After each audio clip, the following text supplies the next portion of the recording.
ఆ కుర్రాడికి గట్టిగా ఒక 26 ఏళ్ళు ఉంటాయి. 600 కోట్ల ఆస్తి ఉంది. ఒక్కడే వారసుడు. ఈ ఇంట్రడక్షన్ వింటే మామూలుగా ఏమనుకుంటాం? అనుభవించు రాజా అనే లైఫ్ అనుకుంటాం. గోల్డెన్ స్పూన్ ఇంకా ఎదురేముంది అనుకుంటాం కదా. కానీ కొన్ని నెలల కిందట పరిచయమైన ఒక అమ్మాయి అతని జీవితాన్ని ముగించింది. ఇప్పుడు ఆ పేరెంట్స్ లబోదిబం అంటున్నారు. దేశమంతా ఆశ్చర్యపోతూ ఉంది. మనలో చాలామంది ఇలాంటి ఇష్యూస్ మీద జోకులేస్తున్నారు. ఇది చాలా దారుణమైన విషాదకరమైన పరిస్థితి. ప్రీ వెడ్డింగ్ ఇష్యూ అని ఈ మధ్యన పాపులరైజ్ అయింది చూసారా? ఎస్, అలాంటి ట్రెండ్ గురించే నేను మాట్లాడుతున్నా. చాలామంది డ్రమ్ములు కుక్కర్లు అంటూ సెలబ్రిటీలు కూడా ఈ మధ్య జోవియల్గా మాట్లాడడం గ్రాంటెడ్కి తీసుకున్నట్టుగా స్వీపీ కామెంట్లు చేయడం చూస్తూ ఉన్నాం కదా. But that is not funny at all. అది ఎంత సీరియస్గా అంతకు మించి దారుణంగా తయారైన ట్రెండో తెలియాలి అంటే అసలు ఇలాంటి ఘటనలు ఎన్ని జరుగుతున్నాయో మనం తెలుసుకోవాలి. అసలు కారణాలేంటో రియలైజ్ కావాలి. ఇందులో ఎవరి ఫెయిల్యూర్ ఉందో, ఎవరి కారకులో ఇలాంటి పరిణామాలకి అని తెలిస్తే గనక ప్రతి పేరెంట్, ప్రతి తల్లిదండ్రులు ఖచ్చితంగా రియలైజ్ అవుతారు, కాస్త అయినా ఆలోచిస్తారు. ఆ కన్సర్న్తోనే నేను ఈ మాట చెప్తా ఉన్నాను. ఇంతకీ ఆ కేతన్ అనే కుర్రాడు ఈ దేశానికి, ప్రెజెంట్ జనరేషన్కి ఏం చెప్పాడు తెలుసా మీకు? మాట్లాడుకుందాం రండి. This is key talks.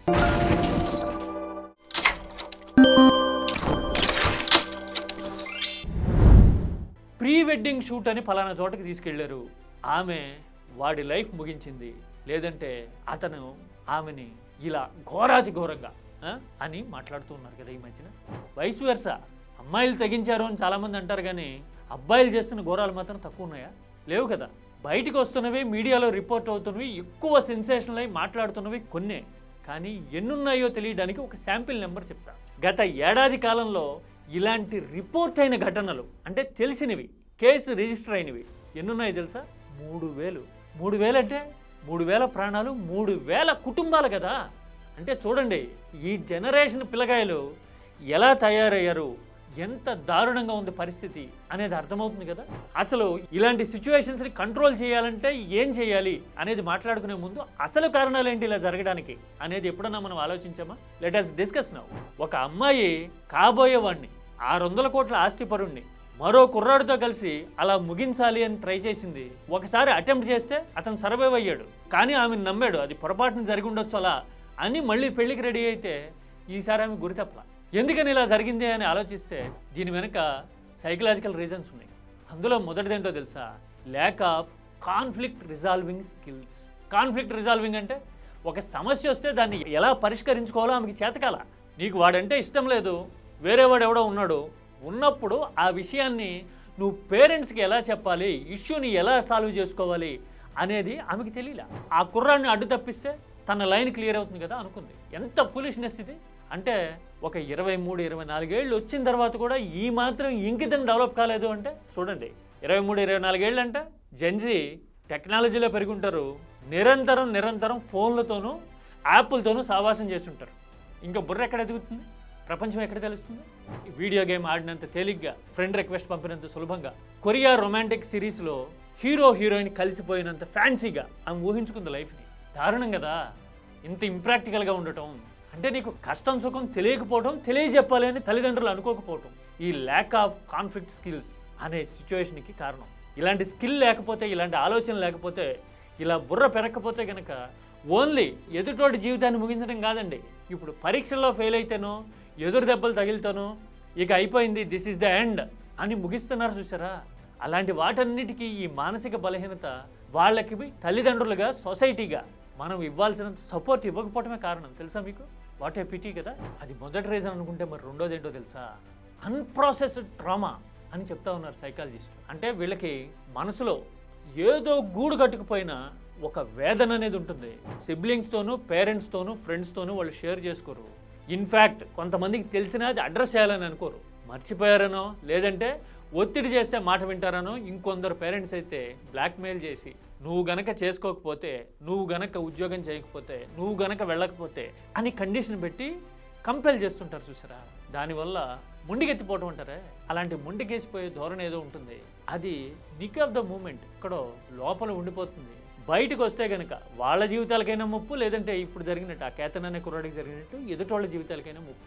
అందుకోసమే మానవ సంబంధాలు ప్రాపర్గా ఉన్నాయనుకోండి, కూర్చుని మాట్లాడుకునే పరిస్థితి ఉందనుకోండి, డిఫరెన్సెస్ ఉంటే డిస్కస్ చేయాలి అనే టెండెన్సీ ఉందనుకోండి, ఇలాంటి ట్రామాకి చాలా వరకు పరిష్కారం ఉంటుంది కదా, అవునా కదా? మన పిల్లలు కానీ, మన చుట్టుపక్కల వాళ్ళు కానీ, మన బంధువుల్లో కానీ ఇలాంటి ఇష్యూస్ చాలా కనపడుతూ ఉంటాయి కదా. ఎమోషనల్గా హ్యాండిల్ చేస్తున్నాము అనుకొని ఎప్పుడో 70s-లోనో 80s-లోనో లేదంటే మన పేరెంట్స్ మనల్ని అలా చేశారనో మనం మన పిల్లల్ని చేసామనుకోండి, మనం పెరిగినంత రఫ్గా వాళ్ళు పెరగట్లే. ఇప్పుడు మనం అంటే అన్లాక్ కిడ్స్, అంటే ప్రతిదీ చేతులతో చేసి చేతులతో లెక్కేసి బుర్రతో వాడి ఎదిగిన బతుకులు. కనీసం క్యాలిక్యులేటర్లు కూడా మనకు తెలియవు కదా. ఇప్పుడు అలా కాదు కదా, smart phone generation, technology, AI trend.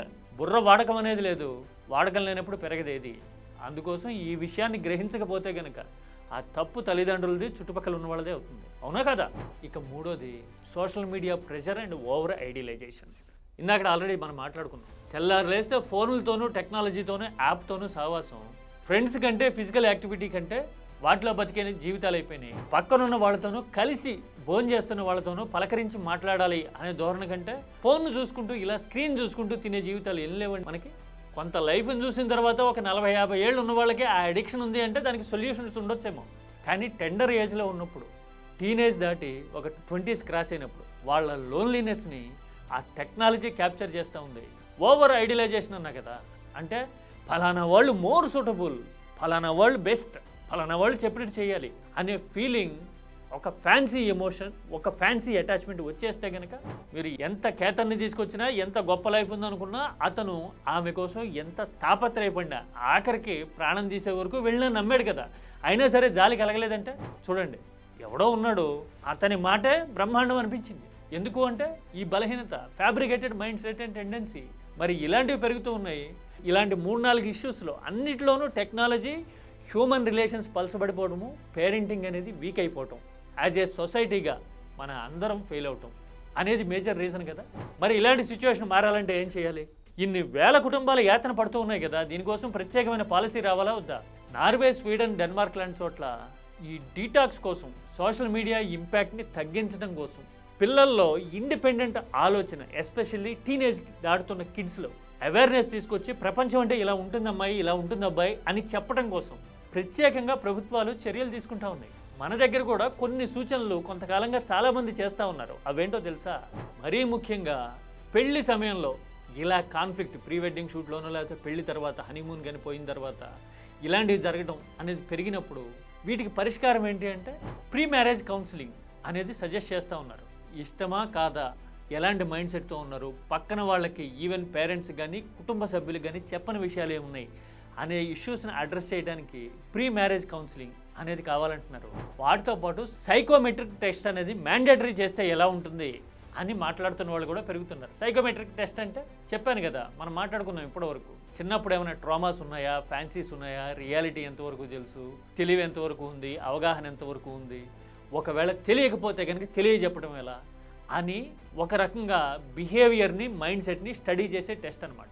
ఇలాంటి టెస్ట్ రావాలి, అట్లీస్ట్ ప్రయోగాత్మకంగా అయినా సరే. కొంతమంది చేయించుకున్నారు ఇలాగా, రిజల్ట్ ఇది, వీళ్ళు బెటర్గా ఉన్నారు అని చూపిస్తే కనుక మిగతా వాళ్ళు కూడా ఫాలో అవుతారు అనే సూచనలు ఇప్పుడు చాలా మందిలో వస్తూ ఉన్నాయి.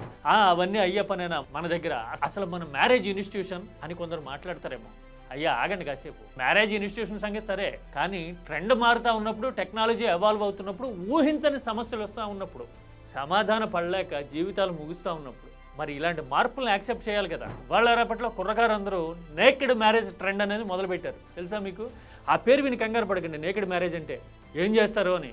నేకెడ్ మ్యారేజ్ అంటే పెళ్ళికి ఏం కావాలో అవి మాత్రమే ఉండాలి.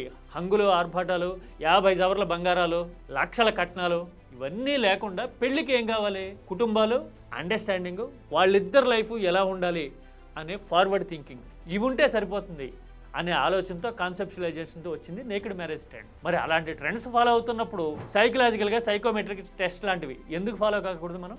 మరి అలా జరిగినప్పుడన్నా కొద్దో గొప్ప లాభం ఉంటుంది.